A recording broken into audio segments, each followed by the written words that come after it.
பொதுக்காலம்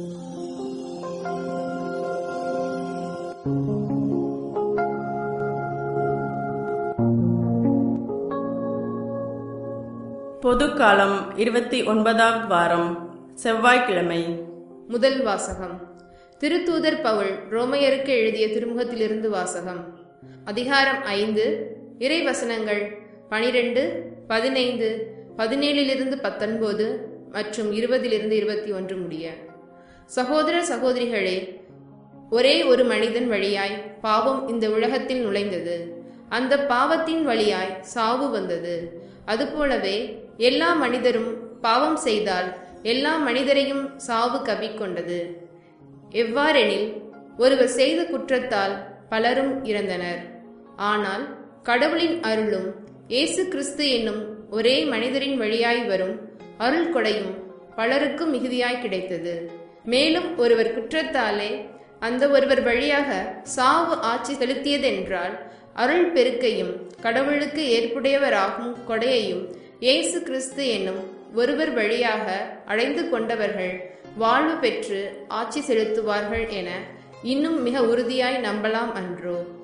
ஆகவே ஒருவரின் குற்றம் எல்லா மனிதருக்கும் தண்டனை தீர்ப்பாய் அமைந்தது போல், ஒரே ஒருவரின் ஏற்புடைய செயல் எல்லா மனிதருக்கும் வாழ்வளிக்கும் விடுதலை தீர்ப்பாய் அமைந்தது.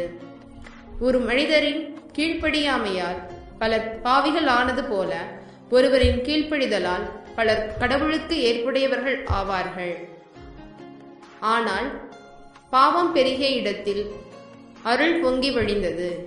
இவ்வாறு சாவின் வழியாய் பாவம் ஆட்சி செலுத்தியது போல், நம் ஆண்டவர் இயேசு கிறிஸ்துவின் வழியாய் அருள் ஆட்சி செய்கிறது. அந்த அருள்தான் மனிதர்களை கடவுளுக்கு ஏற்புடையவர்களாக்கி நிலை வாழ்வு பெற வழிவகுக்கிறது. இது ஆண்டவர் வழங்கும் அருள்வாக்கு. இறைவா, உமக்கு நன்றி.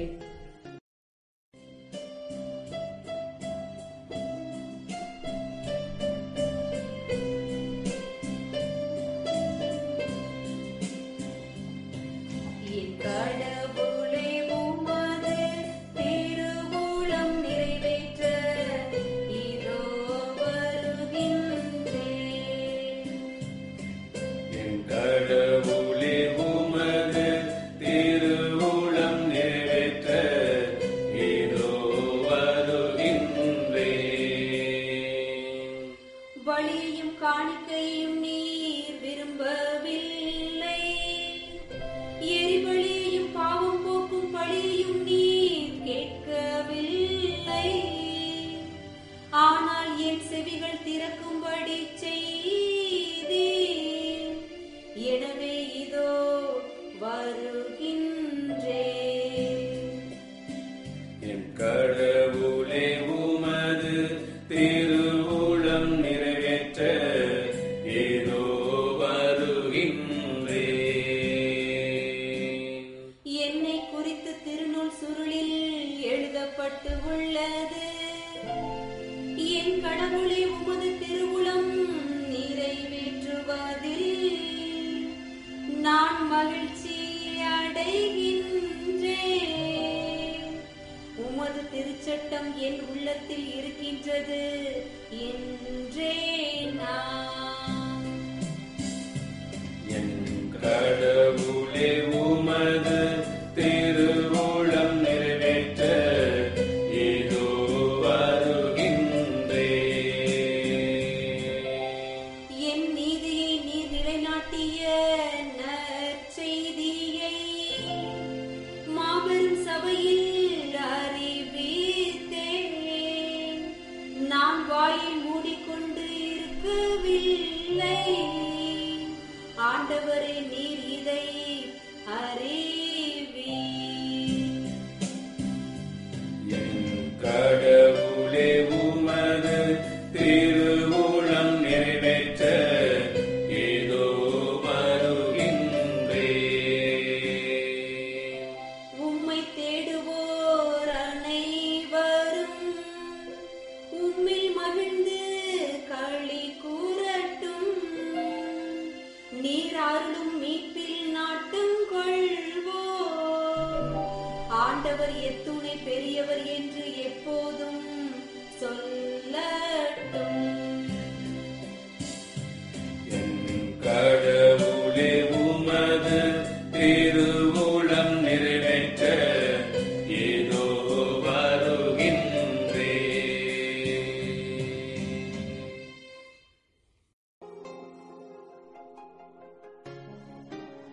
நற்செய்தி வாசகம்.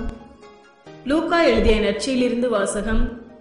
அதிகாரம் 12, இறை வார்த்தைகள் 35 38 முடிய.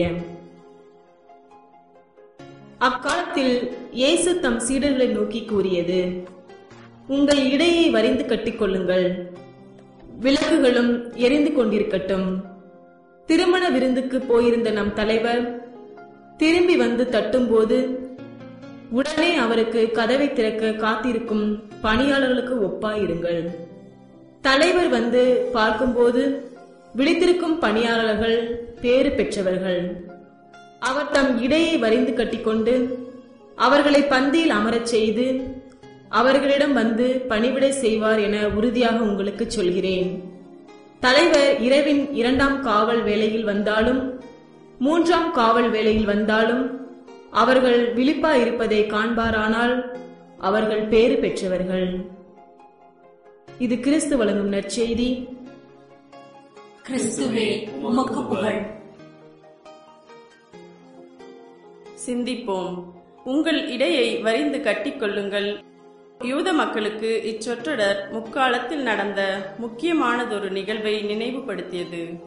அதாவது, எகிப்து நாட்டில் அடிமைகளாக இருந்து அவதிப்பட்ட யூத மக்கள் கடவுளின் வல்லமையால் மோசேயின் தலைமையின் கீழ் விடுதலை பெற்று வாக்களிக்கப்பட்ட நாட்டை நோக்கி சென்ற நிகழ்ச்சியை ஆண்டுதோறும் கொண்டாடினார்கள்.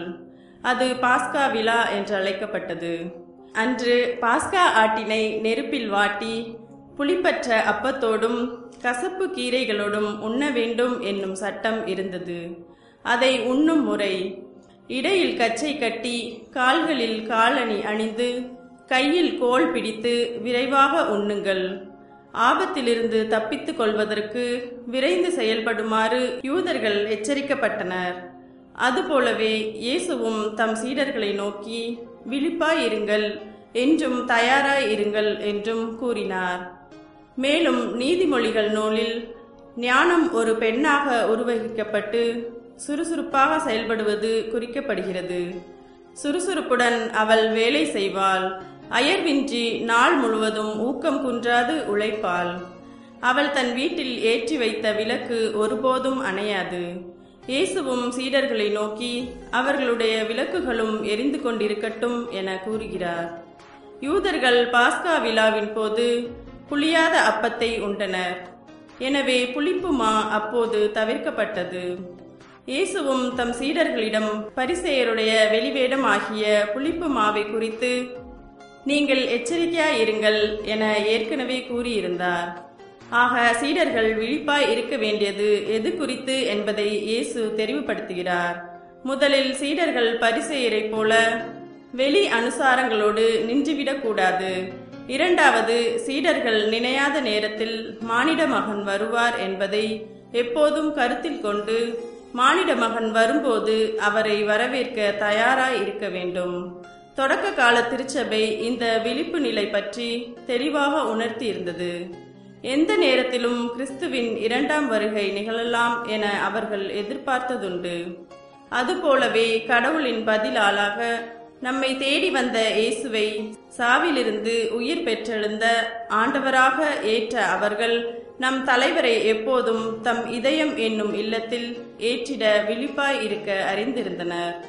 இன்று வாழ்கின்ற நாமும் கடவுளின் வருகையையும் இயேசுவின் உடனிருப்பையும் உணர்ந்தவர்களாக விழித்திருந்து வாழ்பவர்களாக செயல்பட அழைக்கப்படுகிறோம்.